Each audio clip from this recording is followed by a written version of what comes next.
Au cœur de notre corps, il y a un organe dont on n'entend quasiment jamais parler. Il est là, bien caché, et pourtant, sans lui, impossible de se nourrir, impossible même de tenir debout. C'est un peu le héros méconnu de notre bien-être.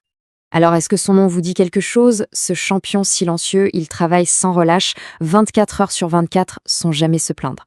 Aujourd'hui, on va enfin mettre un coup de projecteur sur ce travailleur de l'ombre. Et ce héros, eh bien, c'est le pancréas. C'est un organe tout modeste qui est niché juste derrière notre estomac.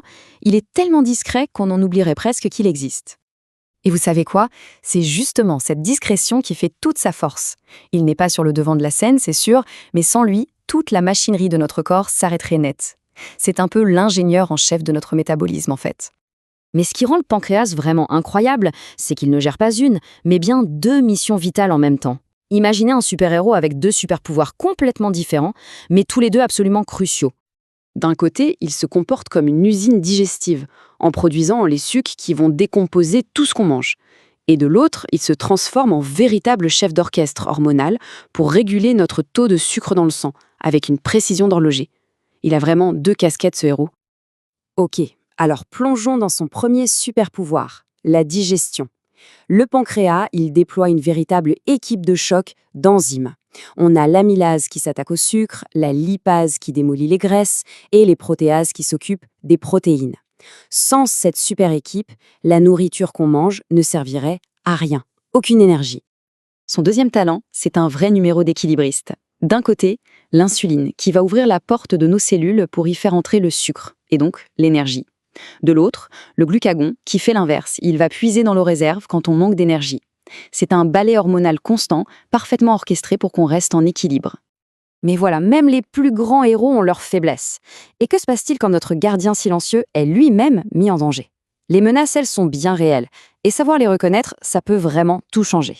La première attaque, elle est brutale, fulgurante. C'est la pancréatite aiguë.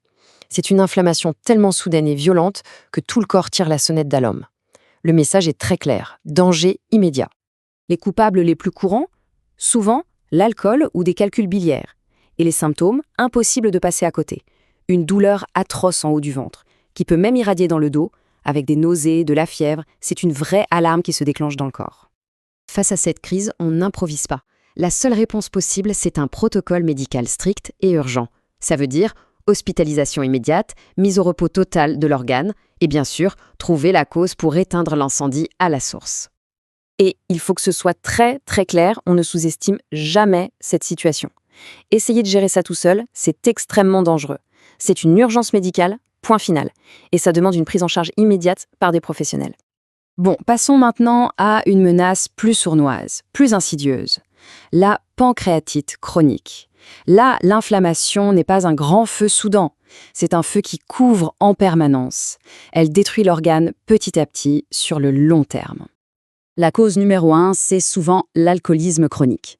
Les symptômes, eux, s'installent dans la durée. Des douleurs qui vont et qui viennent, des problèmes de digestion qui font perdre du poids, et à la fin, le pancréas est tellement abîmé qu'il ne fabrique plus assez d'insuline, ce qui provoque un diabète. Et ça nous amène tout droit à la troisième attaque, le diabète. C'est le signe que la régulation du sucre, la deuxième mission du pancréas, ne fonctionne plus correctement. Alors, il y a deux cas de figure principaux. Dans le diabète de type 1, c'est le corps lui-même qui attaque et détruit les cellules du pancréas qui produisent l'insuline. Pour le type 2, qui est plus courant, c'est un peu différent. Le pancréas s'épuise à force de devoir se battre contre un corps qui est devenu résistant à l'insuline. Deux scénarios différents, mais une seule victime à la fin, notre pancréas.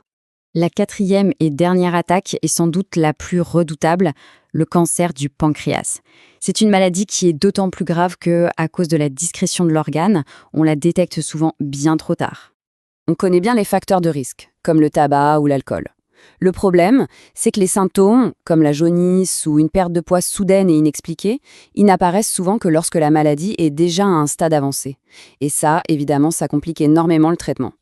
Sur ce point, il faut être d'une clarté absolue. Face à un cancer du pancréas, il n'y a pas de remède miracle. Seule la médecine conventionnelle, comme la chirurgie ou la chimiothérapie, offre une chance de traitement. Les approches naturelles peuvent aider à mieux supporter les traitements, à gérer la douleur, mais elles ne remplacent rien, jamais. Bon, après toutes ces mauvaises nouvelles, un peu de positif. La meilleure nouvelle dans tout ça, c'est qu'on n'est pas impuissant. Pas du tout. On a les moyens de protéger notre héros. Alors voyons un peu comment on peut construire un bouclier de protection autour de lui. Éviter l'alcool et le tabac.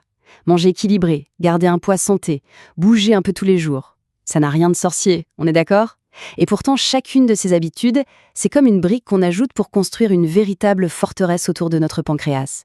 C'est un engagement simple pour une protection qui dure.